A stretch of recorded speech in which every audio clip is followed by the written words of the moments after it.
Hello! This is Blue on Drakengard, the best RPG I've ever played. Ever. Well, I think it's the best.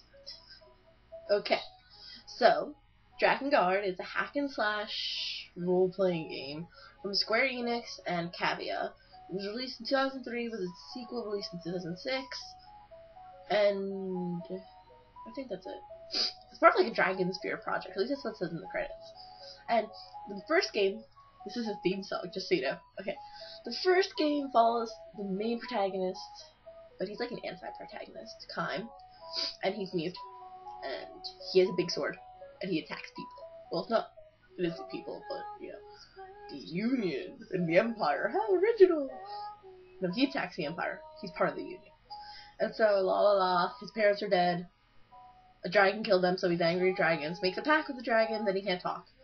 And his sister's the goddess, has the weight of the world on her shoulders, as well as some seals. And so, she's also has incestuous feelings toward him, and she kills herself because of it eventually, but, And then there's Inuart, who's the bleeding heart, as I think LK called him, and he's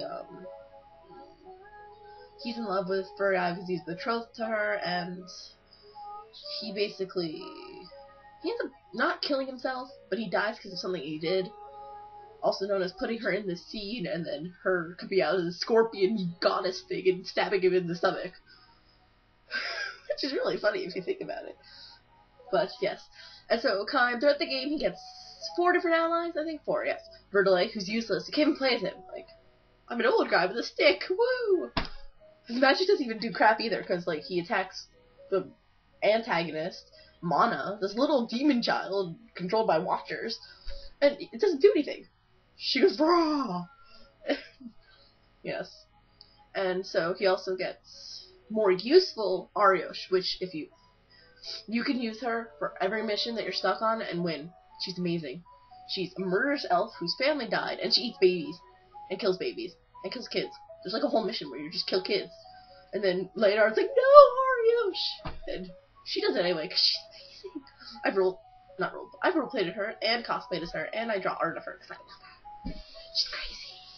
And me and my friend have this whole thing where we have our family planned out, and it's crazy. It's really crazy. If you ever played Xenosaga, there's a character Albedo. They are meant for hearts. Okay, and so back to Drakengard. He also has 2 other allies, which are Leonard, the blind pedophile.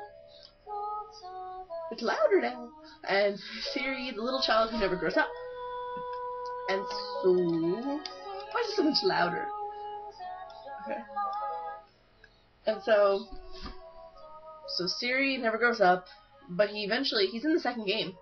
Because in the second game, blah blah blah, he dies in the ending, but not in the canon ending. He's in the second game.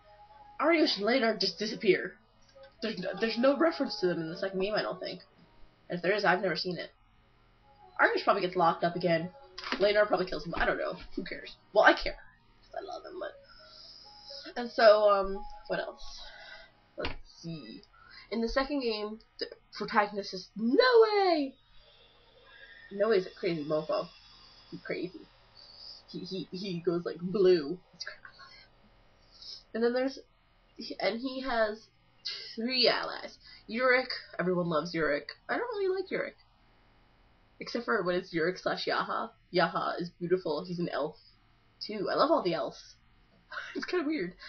But then there's Hanch, who's ugly, but I think she's pretty. I don't know. And then but they're not allies. The allies are Eris, who's this random knight, Noe, who's a knight, Yurik, who's not a knight, but was, and then there's Mana, from the first game, which annoys me, because in the first game she's amazing. She's like this evil character, perfect. Second game, she's like, I want to save the world! Like, you destroyed the world almost, and you want to save it now. And then she helps, and then she goes crazy. I hate that mission where you're in her head, fighting her, as little her. I died so many times on that mission. I'm not even lying. I hate that one. Don't do it. Well, I guess you have to do it to keep playing, but don't do it if you don't have to. If you get bored, don't do it. It's worth it, but don't do it. And then there are people who they have new seals now. I don't know how they made the new seals, but apparently Bertollet is some amazing hierarch now, even though his dick did nothing. I think it was Siri. He's the new hierarch. He's pretty. He's cute. I love him. And so he so there are new seals and they have people. So there's the haunch person I talked about. She gives up her beauty, I think, because she drowns. And she's cute as a little girl. She's like an Alice Wonderland dress. And then there's Yaha's a really pretty elf, and he gave up his ability to feel pleasure, which is so sad. And then there's Zhangpo, who can't eat, I don't think. He doesn't die. And he's always hungry. Or maybe he can eat, I can't remember. Something about hunger. I don't know. And then there's... It's totally drawing a blank. Oh, Gizmore. I named my hamster after him, because I love him. And my other hamster's name was Shadow, and it was like Destiny. And, yes. So, he's crazy. He's like your antagonist, I think. Yeah, he basically is. But then he dies, and then the world, like, blows up. I don't know. The world always blows up in those games. The sky shatters, like, all the time, I think. And then, you know, you end up finding out that, like, the Watchers are bad or good. I don't know. I still don't understand the endings. I don't even have all of them. I haven't even finished the first game. Or the second game. But I love them. And I recommend them to everyone. I give them an 8 out of 10. I give them a 10 out of 10, but then people would say, oh, it's repetitive. It is repetitive. But most RPGs are. I've never found an RPG that didn't seem super duper repetitive if you want it to be a high level. So yeah, it's kind of repetitive. But, hey. So, I recommend you play it. And I think you should. And just so you know, you're so pretty. Love, Blue.